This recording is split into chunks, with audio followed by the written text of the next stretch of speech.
Good morning.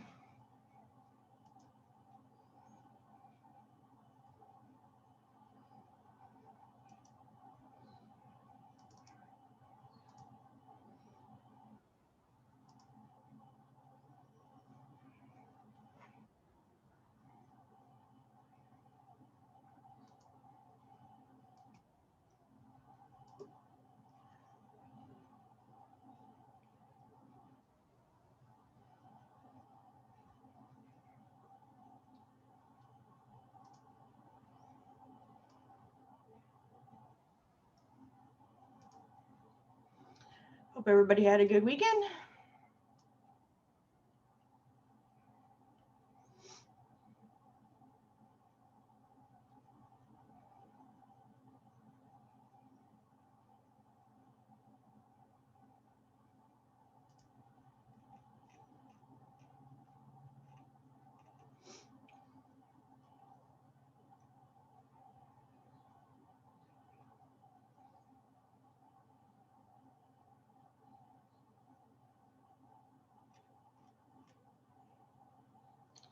Tomorrow, please bring the first draft of your next paper.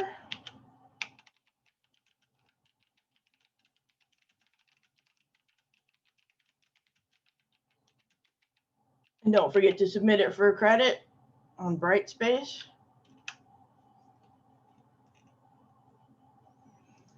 So again, this is an informative paper organized either according to block or point by point organization, where you compare the opinions on both sides of the controversy that you've chosen. Okay, it's going to be 4 to 5 pages long, written in the MLA style. So you're going to have an intro that gets us interested in your idea, your subject. Okay.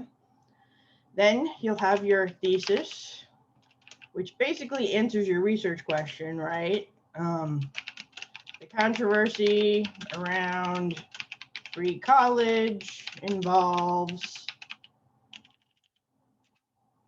I suggest you start with 3 of the things that you know and then look at both sides and inform us without taking a position or showing any kind of, preference for one side or the other right now.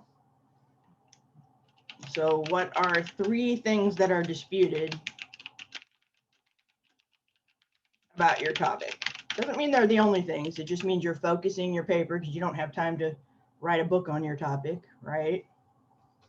And then which organization method do you think will work best, talking about all about free college and all against free college, or going back and forth? Here's one reason for free college and here's the disagreement about that same point from the other side. Okay. This is just a shitty first draft, right? So you'll bring them tomorrow. We'll help you flush it out. We'll answer any questions that you have. And then you'll have a conclusion. Now, you can have more than 3 reasons. 3 is just a starting point. If you have time to talk about an additional one, that's fine. You want to kind of budget your paper. So if you have basically you're going to have half a page taken up with probably a page taken up with the following: your intro, conclusion, and background on the controversy. Because we are not as knowledgeable about this controversy as you are, right? So you need to give us a paragraph. So you'll have an intro paragraph, a concluding paragraph, and then a paragraph that sort of outlines the issue, or 2 if it's a complicated issue. So that's going to take up a page, which leaves you 4 pages for your other topics. So if you had 4 things that you were going to talk about related to the topic, you'd spend about a page on each. If it was 3, you spend about a little bit over a page on each. Because you want it to be a balanced essay. You want to spend equal time on each of the reasons that you're talking about. Does it make sense? And that will give you your 5 pages or 4 pages. Any questions?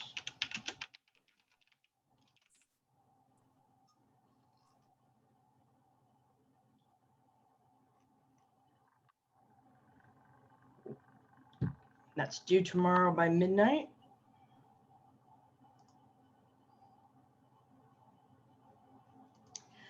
For tomorrow, I'd say at least 3 pages. Because when you have a draft, when you're getting close to the minimum length, so if you're around 3 to pages or a little bit more, that would be great. Because the more you show us, the more we can help you with. We can help you flesh it out, maybe ask some questions. For background information, remember, don't use filler. Tell me stuff I really need to know, because you're supposed to be focused on a current controversy. So I want to know what's going on right now, if there's being laws passed regarding abortion or gun control or marijuana use or free college or infrastructure. Tell me what the current state of play is about those issues so I can have a context to understand your discussion. So yeah. How many phrases do you mean? How many pieces of information from a source? Or do you mean quotations?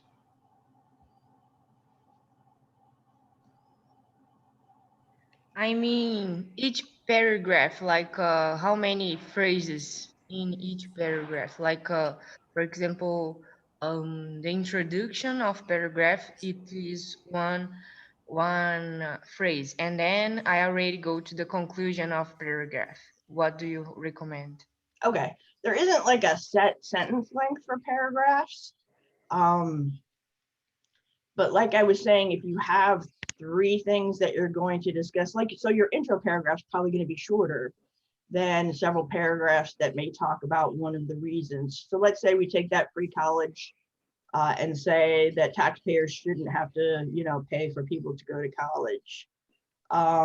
You're going to spend several paragraphs talking about that. I mean, it's a tricky answer, but it's as long as it needs to be. Sorry.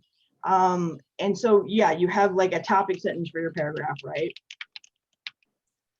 So taxpayers shouldn't have to foot the bill for other people's college.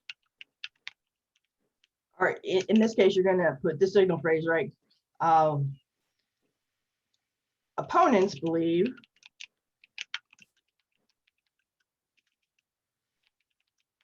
taxpayers should not foot the bill, and that's jargon, so they should not pay for everyone's college. Okay, and then you're going to have several examples in the paragraph to show why they believe that. I hate to be obsessive about the 3 thing, but it's kind of good to have 1 is not enough, 2 is better, but 3 you're starting to get somewhere. So however many sentences it takes you to give 3 examples of why they hold that opinion and what their arguments are, and then like a concluding paragraph. I don't want you to think there's like a formula. I mean, we gave you the formula when we first started teaching you to write essays, right? In high school, we gave you the 5 paragraph theme: introduction paragraph, 3 body paragraphs, concluding paragraph. That's when we were teaching you the basic framework for an essay. Now it's a little bit more complicated. So you could have a paragraph that runs half a page. That's getting a little long for our attention span. You definitely don't want it to run a page. So I'm sorry for the kind of imprecise answer, but it generally runs between, I don't know, 6 to 7 sentences for more complicated pieces of writing, but you may need a little less or a little more. Does that explain?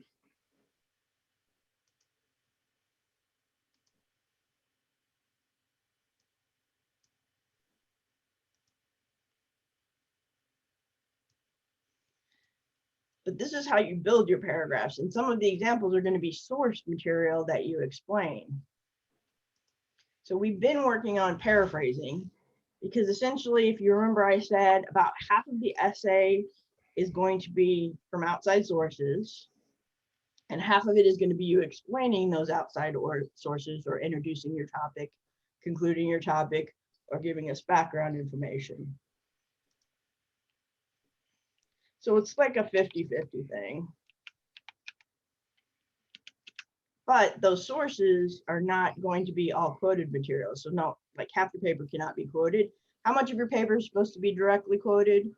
It's like a spice instead of a main ingredient. So what percentage are you aiming at for having quotations in your paper?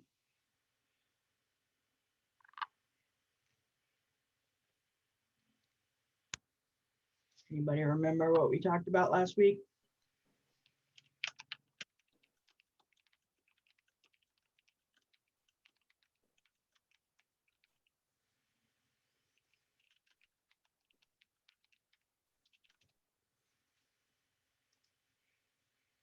I remember that we focused on the synonyms of all the words which we were paraphrasing, and we talked about all the subjects which each paragraph was talking about, and face to that we built like a new paragraph talking about with the same subject, but in the same time changing the way that we had read before. That is an excellent review, right? We basically took a paragraph, and if we could use a word that meant the same thing, we did, and we changed it into the way we would say it. We put it in our own words, basically. So that was the paraphrasing part of it. And that's most of what you'll be doing when you integrate sources into your paper, is you will be putting it in your own words, unless there's a reason to preserve the original language. So it has been a while since we talked about quotations, but if you remember, only about 10% of your paper should be directly quoted from sources. The rest of it, like the other 40% that comes from sources, should be put into your own words in the form of a paraphrase or a summary of the ideas. Okay, so 10% is what you want to aim for. Now, we're not going to kill you if you go slightly under or slightly over. We need quotes because they make it more interesting.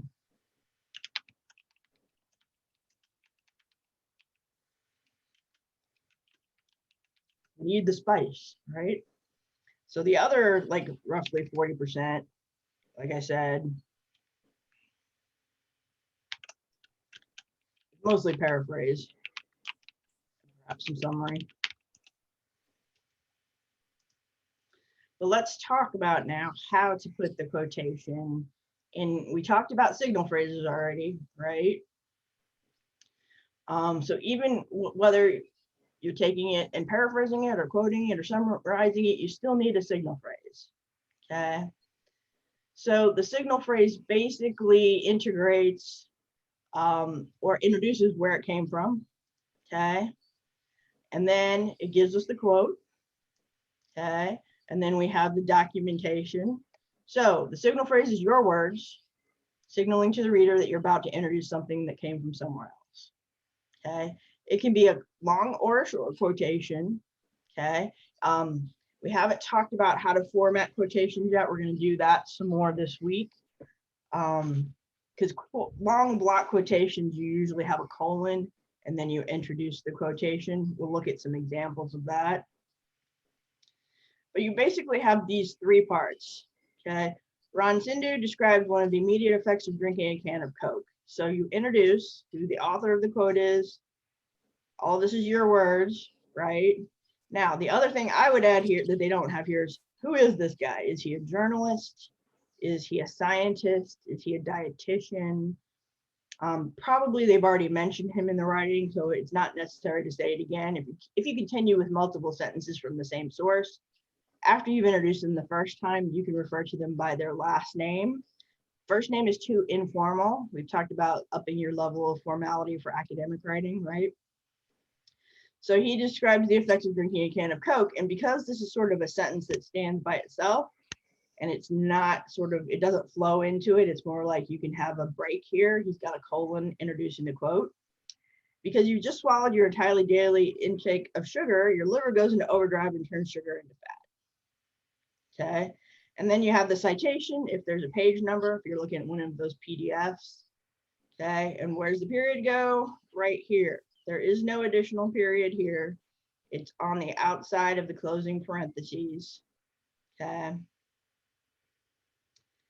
So for longer passages, you'll use a block quotation or you have to indent it. And we'll talk about that probably tomorrow. So there are typical signal phrases. Okay. So Jonathan Truculent writes, the best part of the pizza is the crust. As Iris Evans suggests, cell phones and tablets have increasingly overlapped capabilities. So we've talked about all the verbs that you could use, right? Argues, believes, notes, states, implies, observes. Smith argues, okay? As Imogene Randolph suggests in a salacious memoir that caused a scandal, there was always inappropriate behavior at his parties, okay? But you want it to flow like a normal sentence. You don't want it to sound jerky or like it doesn't match up, okay? So you have those three parts. You have your words. Don't just drop a quote, because then I will put on your paper, you have a dropped quotation, which means there's none of your words introducing it. You always need a signal phrase to introduce a direct quote, okay? A more formal introduction. Godfrey Bogart, on the other hand, claims that opera is a dead art form. While classic operas like Carmen and the Magic Flute are still being performed, most new operas receive little public attention or, in the case, overshadowed by musicals, okay? So those are your three parts. You have your signal phrase, you have the quote itself, and then you have whatever kind of documentation. If you don't have a page number, as long as you give us the information we need to go to the works cited and look it up, you should be good. Any questions so far? Let's look at some common mistakes that happen when you're integrating quotations. Integrating quotations in the body of your essay is actually surprisingly difficult. And so I just want to talk a little bit about some common mistakes that I often see. And these are mistakes that you'll want to avoid yourself. So I am going to assume as we go through this that you know some of the basics of quoting, and especially the idea that there are really three parts to a properly integrated quote. And these are the signal phrase, which is your words introducing the quote itself, and then lastly, some kind of citation, and that is often a page number. So assuming that we know some of these basics of quoting, let's go on to our first example here. Now, as we look at this, I have used straight quotation marks here because that's all the program allows me to do. But if you are writing in Microsoft Word, as you should do, then you should use curved quotation marks. And actually, when I see these straight quotes, it's often a sign that people are plagiarizing, that they've copied something from the web. If we look at these examples here, each of these examples is quoting a fairly short phrase from a novel, Charles Dickens. And the thing to remember is that if you're quoting a phrase as opposed to a complete sentence, it's often best to run your signal phrase directly into the quote without any intervening punctuation. Okay, so try to follow this example, this last one, as opposed to these first two, which are technically incorrect. And you'll see that the first one is what we call formal introduction, which ends with a colon, and the second one is a short signal phrase, which has a subject and a verb of expression, such as writes, argues. Now, he doesn't mean that these are wrong all of the time, but what he's saying is when you have just a little phrase here that runs into your signal phrase, it's not necessary to use a colon or a comma. You will use those with other types of quotations. Suggest, and so forth. So just to repeat, try to use a run-in signal phrase with a shorter quotation that's not a complete sentence. The second example here shows another thing that's quite common, and this is where students try to cram as much information into their quotation or their signal phrase rather as possible. So we have here on page 18, we refer to an article, we give the title, and then we have the name. Typically, all you need to do in the run-up to the quotation is just provide the name. That's really all you need to do. The only time that you really need to mention the title is if you are, for instance, quoting from somebody multiple times and this person has written a number of works and you have to distinguish them, or if the title is significant for some reason, or you're going to spend quite a bit of time on this particular piece. But typically, you don't need to give the title, and you also don't need to give the page number or state where this is from. You do need to tell us a little bit about the qualifications of Mr. Esterhazy, like critic, or like I said, journalist, the first time that you introduce him as a source. The author is all you need, and then the citation can go after the quotation, which would be page 18 in this case, and then we get rid of the final punctuation mark and we replace it with a period after the citation. The third thing here is also very common, and this is where students introduce the quote by using the word quote, and then often afterwards they use the same word as well. Now, this is awkward for a number of reasons. In part because it suggests that in the original text, this was already a quotation, which it doesn't have to be. So a better word for this would be something like passage, or if you talk about poetry or something like that, lines would be good as well. Okay.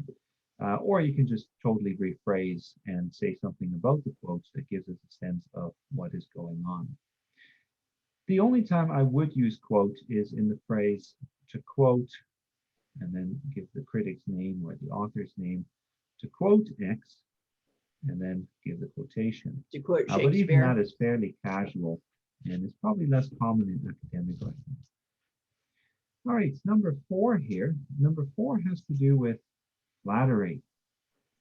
So you really don't have to flatter the person you're quoting, and that includes scholars, such as in the first example here, or authors if you're writing a literary essay. You don't have to say that somebody is notable or a scholar or is writing memorably. Okay, so I these think things you could put that you he's a really, scholar. do without. Number 5, this is another common one in literature essays. And this is where we have confused the author with the character. In this case, it's not Dickens, Charles Dickens, who is saying this in the text, but it's a character called Wemmick. So we should say Wemmick says, and then we have the quotation. So watch out for that. I think this one's fairly easy to avoid. Just don't confuse the author with the character. Number 6, and we're almost done, so hang in there. Number 6 is where we introduce the quote, and then we keep going after the quote, and that's fine for fairly short quotations, but it's quite awkward for longer ones, such as we have here. And the other thing I often see is that people use these present participles to introduce or keep going after a quote. Another common one is showing. So people will quote, and then they'll say, showing that, blah, blah, blah, blah, blah. Avoid that. I find it very awkward. And it's usually best after a longer quotation just to put a period and start a new sentence. Number 7, this is more just some general advice. Be careful where you place your quotations. So if you think about a paragraph and you start your paragraph with a topic sentence and you conclude it with some kind of observation, it's typically best not to stick quotations at the beginning or end of the paragraph. Because what happens is that your voice is hidden a little bit and the critic's voice or the author's voice sort of gets in the way. So if you want to give structure to an essay or paragraph, it's often best to make sure that your voice is heard at the beginning and the end of a paragraph. Although it's not technically wrong to put a quote there, you should be cautious in terms of doing that. And then we get to 8 and 9 here, and this has to do with block quotations. So a block quotation is a fairly long quotation, 4 or more lines if you're using the MLA guidelines. And my suggestion would be that if you're introducing it, try to use something a bit more extensive than just something like he writes. In this example, you can see that the sentence after the quote really explains what the quote is about. And what you're doing by putting this afterwards is you're making the reader wait a long time before you sort of explain what the point of the quote is.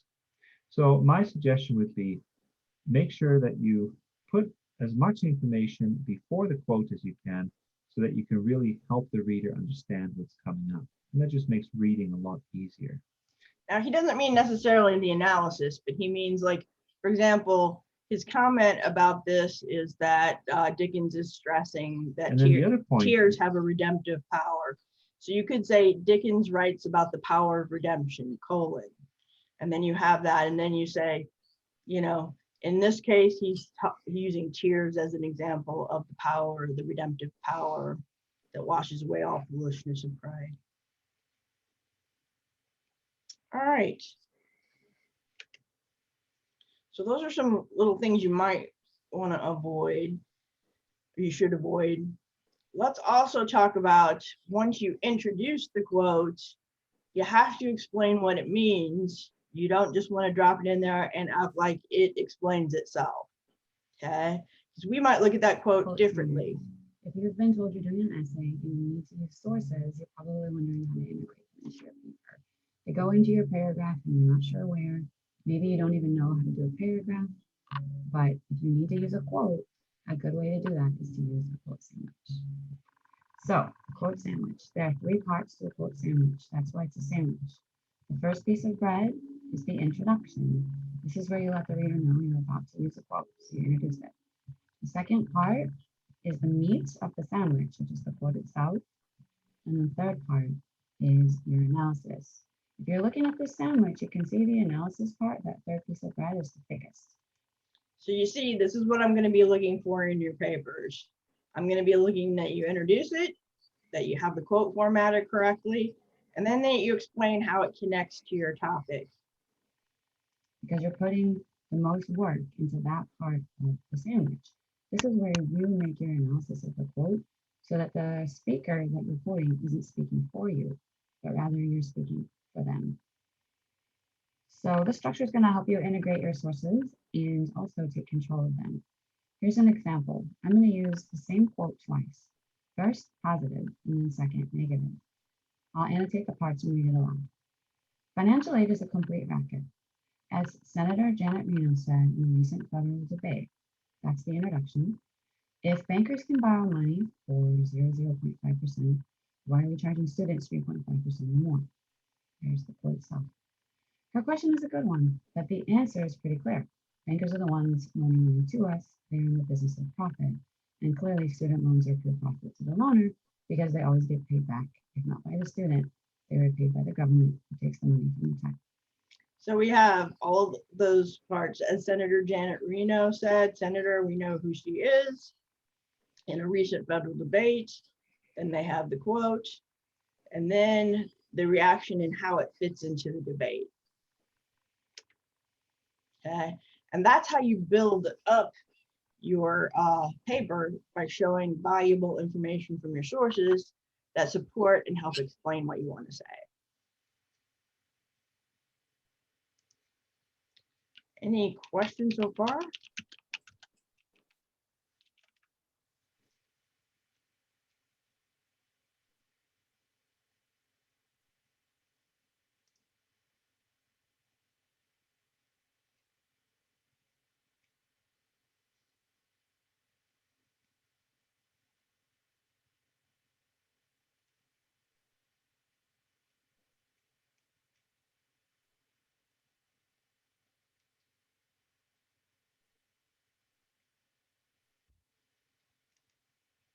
So let's try it out. You're okay? All right.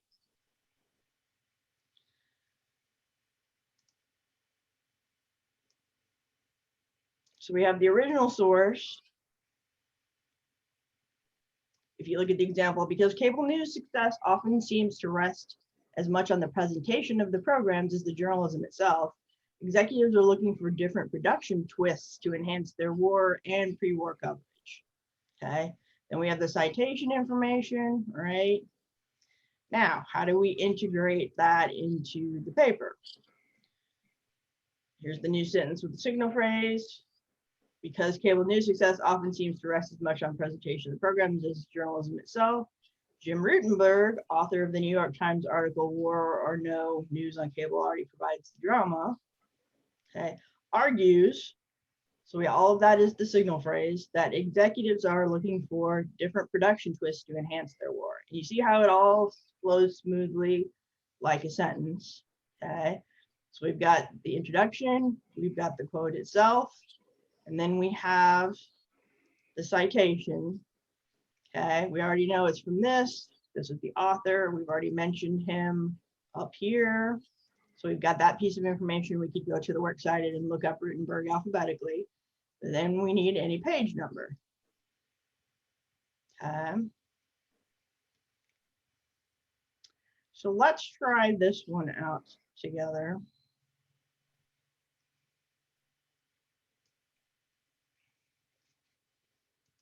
So we're going to rewrite the sentences, okay? We're going to use the stuff that's underlined in red font. We'll rewrite the sentence and integrate the material underlined as a direct quotation, okay? So your signal phrase will identify your source or the author or article, okay?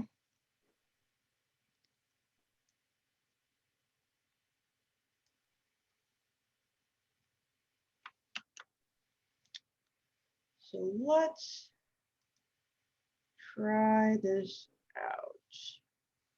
You can start working on it too if you want to open a Word document, because I'm going to ask you to assist me.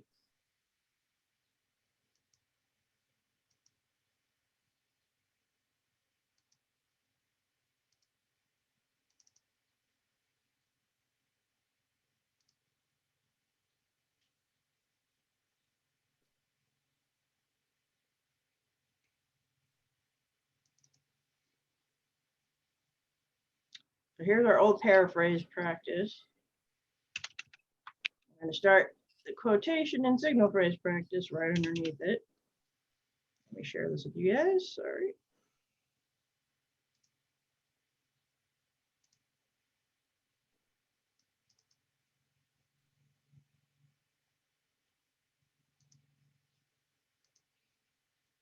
So we need to start with the signal phrase, right? First, let's read the source. For 3 or 4 decades during the Gilded Age, corporations and railroads took their favors, enormous ones that helped produce the world's biggest fortunes, by all but seizing key portions of federal and state government. Okay. The legitimate encouragement of the industry and technology aided US growth and democracy. These political usurpations fundamentally threatened it. Okay. So how do we start that signal phrase? This is the person who wrote it. So he's an author, right? We can start with this fairly simple one. According to... I can't read because it is so far from my screen. It's like I maybe yes. Better? A little bit more. Yes, right. Thank you. No problem. Thanks for letting me know. So who's our author here? According to author, according to the author of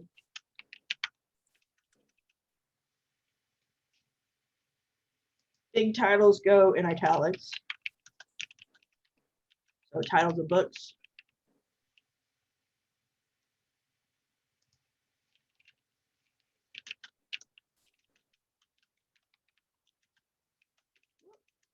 I want his name in italics. It's still in italics.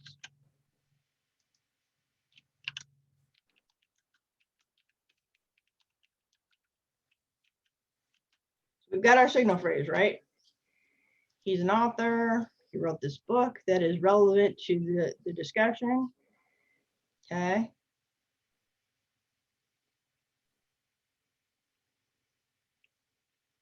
So during the Gilded Age,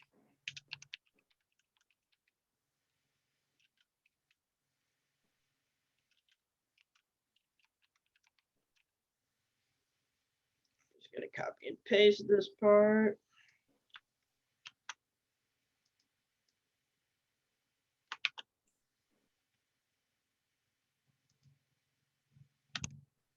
So that's our quote.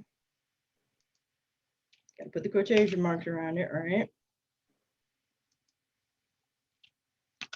Now, we have a page number, right? So that needs to go here. 232, close parentheses, leave the period there, right?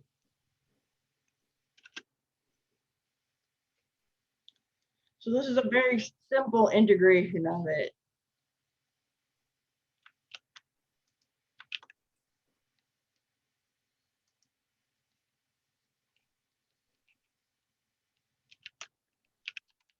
While this was common practice,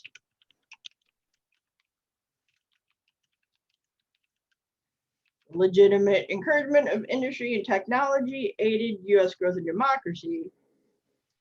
These political usurpations fundamentally threatened it. Okay, so we've got the signal phrase, we've got the quote with the appropriate citation, and then we have the explanation.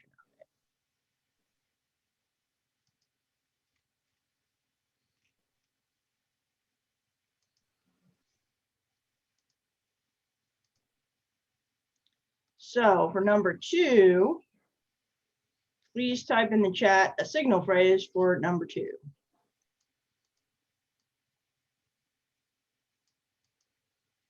We have the original source, we have the quote. So what would be the opening signal phrase? I can't read. This one too? All right. Hold on, I don't know if it's gonna let me blow it up. Oh, there we go.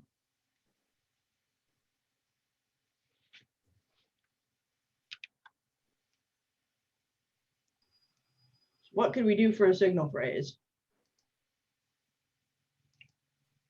We have to tell them where it comes from, right? First of all, I think it's important to have the citation. I think this is the most important part. And then use the phrase which is in red, color red. Mm-hmm. And then in the first part of the paragraphs, like during episode of unemployment, I find, and I think is that, and then the last part of paragraph. Yeah, we'd set it up like the sandwich, right? Okay, we're running out of time here. So we're going to go ahead and stop there for today, and we'll keep working on this tomorrow and practicing putting it in the right format. Please work on your draft. We'll spend most of the time tomorrow doing peer review, and I'll answer questions right after this and open a new session if you have questions on your draft. Otherwise, I'll see you tomorrow. Bye-bye. Bye bye, teacher. See you tomorrow.